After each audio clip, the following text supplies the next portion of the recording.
কিভাবে affirmative, interrogative, double H, interrogative sentence তৈরি করা যায় নিম্নে আলোচনা করলাম। 1 নম্বর, অ্যাফার্মেটিভ সেন্টেন্স তৈরি করার নিয়ম। Subject plus verb plus object 1 নম্বর টেন্স অনুসারে। উদাহরণ, সে মাঠে ফুটবল খেলে। এখানে সে সাবজেক্ট প্রথম পর্ব অনুসারে, ফুটবল অবজেক্ট 1, মাঠে অবজেক্ট 2। যদি কেউ সাবজেক্ট অবজেক্ট না বুঝেন তাহলে পর্ব 1 দেখবেন, সাবজেক্ট অবজেক্ট সহজে বুঝবেন। অর্থাৎ একার যুক্ত থাকার কারণে, ভার্বের সাথে একার যুক্ত থাকার কারণে এখানে যে সে মাঠে ফুটবল খেলে টেন্স 1, অর্থাৎ present indefinite tense. He plays football in the field. Interrogative sentence তৈরি করার নিয়ম। সাহায্যকারী ভার্ব প্লাস সাবজেক্ট প্লাস মূল ভার্ব প্লাস অবজেক্ট। উদাহরণ, তারা কি বাজারে মাছ বিক্রি করে? অর্থাৎ সাবজেক্টের আগে ডু অথবা ডাজ। নাম হি সি থাকলে, ইট থাকলে, নাম হি সি থাকলে সাবজেক্টের আগে ডাজ বসে, আর বাকি সব সাবজেক্টের আগে ডু বসে। অর্থাৎ তারা কি বাজারে মাছ বিক্রি করে? তাহলে do they sell fish in the bazaar. সে কি মিষ্টি পছন্দ করে? সে সাবজেক্ট, তাহলে মিষ্টি অবজেক্ট, পছন্দ করে ভার্ব, অর্থাৎ সাবজেক্ট আগে ডাজ বসবে। তাহলে ডাজ হি লাইক সুইট। রহিম কি আমাকে ডাকে? Does Rahim call me. কীভাবে ডবল এইচ? ডবল এইচ দ্বারা ইন্টারোগেটিভ সেন্টেন্স তৈরি করার নিয়ম।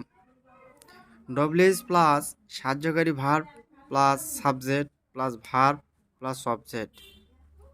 অর্থাৎ এই সূত্র মুখস্থ করলে বা মনে রাখলে আমরা সহজেই যে কোনো জিনিস ট্রান্সলেট করতে পারবো। উদাহরণ, তুমি কাকে চাও? Whom do you want.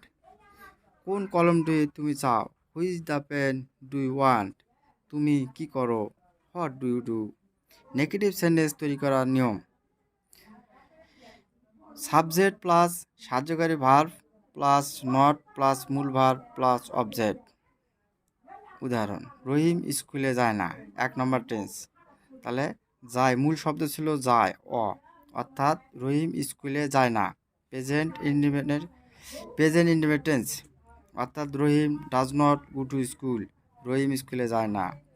সে ইয়া পছন্দ করে না। He does not like it. Interrogative negative sentence তৈরি করার নিয়ম। সাবজেক্ট যদি নাউন হয়, সাহায্যকারী verb plus not plus subject plus verb plus object.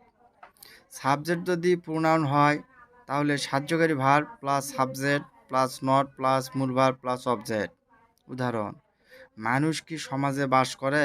তাহলে does not man leave in society. সূর্য কি পূর্ব দিকে ওঠে না? Does not the sun rise in the east. Rahim কি তার মাকে ভালোবাসে না? Does not Rahim love his mother. সে কি সকালে হাঁটে না? Does he not walks in the morning. আমি কি তোমাকে চিনি না? Do I not know you. সে কি বইটি পড়ে না? Does he not read the book. ওখানে আমরা লক্ষ্য করলে দেখতে পারবো, মানুষ কি সমাজে বাস করে না, তাহলে মানুষ নাউন, সেহেতু মানুষের আগে, অর্থাৎ মানুষের আগে নাউন থাকলে মানুষ ম্যান নাউন, তার আগে ডু নট, তার আগে ডাজ নট বসবে, অর্থাৎ নাউনের আগে সর্বদা ডাজ নট বসে। আর প্রোনাউন থাকলে সাবজেক্টের আগে ডু এবং সাবজেক্টের পরে নট বসবে। আর আমরা 1 নম্বর টেন্স অনুসারে অনুবাদ করব, শুধু আমাদের এটুকুই মনে রাখতে হবে। এই বলে আমি আমার বক্তব্য শেষ করলাম। আসসালামু আলাইকুম।